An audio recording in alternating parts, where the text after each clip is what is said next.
Thank you so much Delhi Capitals.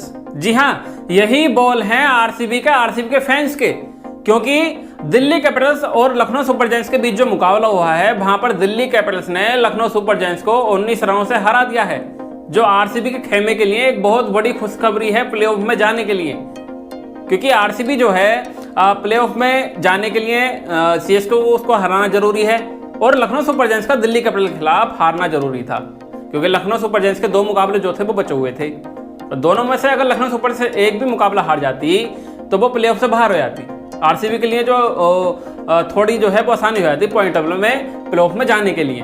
तो यहाँ पर दिल्ली कैपिटल्स ने जो है वो लखनऊ सुपर जायंट्स को जो है हरा दिया है और आरसीबी के लिए एक जो है वो उम्मीद जो है वो खड़ी कर दी है।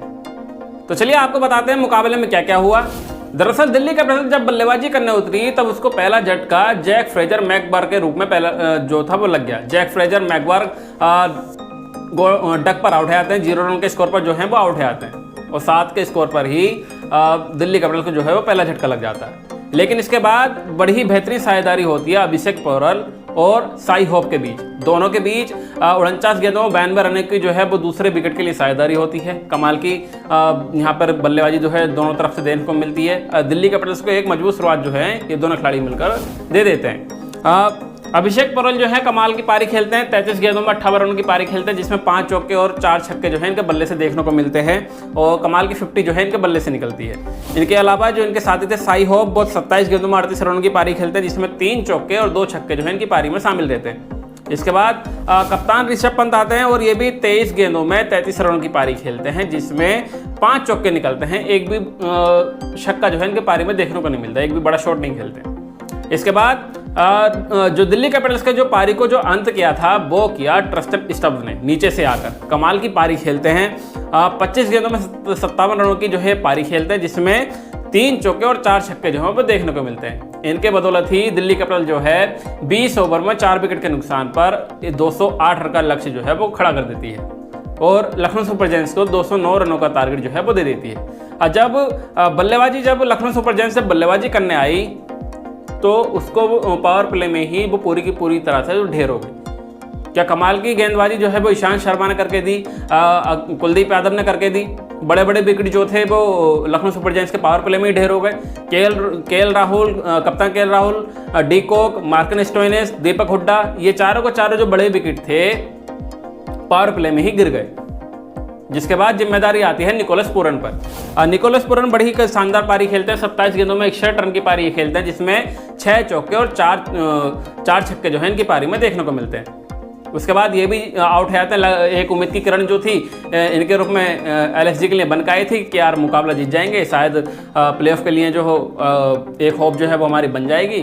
लेकिन ये 27 गेंदों में 61 रनों की पारी खेलकर जो है वो आउट जाते हैं। इसके बाद मैच को फिर से बनाया लखनऊ सुपर जायंट्स के लिए अरशद खान ने, जो कि ऑलराउंडर हैं।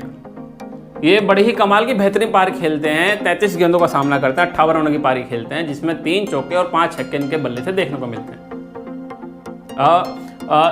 मैच के करीब भी ले आते हैं, क्योंकि लखनऊ सुपर जायंट्स को आखिरी ओवर में जीतने के लिए 22-23 रनों की जरूरत होती है और ये क्रीज पर मौजूद होते हैं। लेकिन तारीफ करनी होगी वहाँ पर उस गेंदबाज की, रसीक शेख धर्म की, जिस तरीके से उन्होंने गेंदबाजी की। अपने लास्ट ओवर में जो मैच का इनिंग का जो लास्ट ओवर था उसमें मात्र 3 रन ही दिए, डॉट, फिर 2 रन, फिर 1 रन, फिर तीनों बॉलर डॉट। कमाल की गेंदबाजी की थी उन्होंने।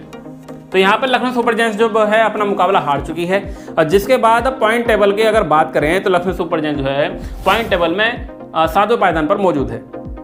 लखनऊ सुपर जायंट्स अपना जो अगर ये मुकाबला जीत जाती जो 14 अंक हो जाते, 14 अंक होने का मतलब था कि अगला मुकाबले में अगर वो जीतती, मुंबई इंडियंस के खिलाफ जो मुकाबला होना है अगर वो वहाँ पर भी जीत जाती तो सीएसके, आरसीबी और दिल्ली कैपिटल्स से सब बाहर हो जाती और ये अपनी प्लेऑफ में जो है वो जगह बना लेती। लेकिन लखनऊ सुपर जायंट्स यहाँ पर मुकाबला हार गई है। इसके बाद आरसीबी के लिए आसानी हो गई है। दिल्ली कैपिटल्स अब जो है 14 अंकों के साथ 5वें पायदान पर आ गई है, लेकिन इसका कोई फायदा नहीं है। ये इनका जो नेट रन रेट है वो माइनस में है। दिल्ली कैपिटल्स भी अब आईपीएल से बाहर है, एलिमिनेट हो चुकी है। और अगर लखनऊ सुपर जायंट्स से मुंबई के खिलाफ मुकाबला जीत भी जाएगी तब भी कोई फायदा नहीं है, वहाँ से भी ये बाहर है। तो दिल्ली कैपिटल्स ने आरसीबी के लिए एक बहुत जो है वो आसानी कर दी है। फिलहाल हमारी रिपोर्ट में इतना ही। क्रिकेट से जुड़ी खबर पाने के लिए हमारे चैनल को सब्सक्राइब करें। अगर वीडियो अच्छी लगी तो लाइक शेयर जरूर करें। धन्यवाद।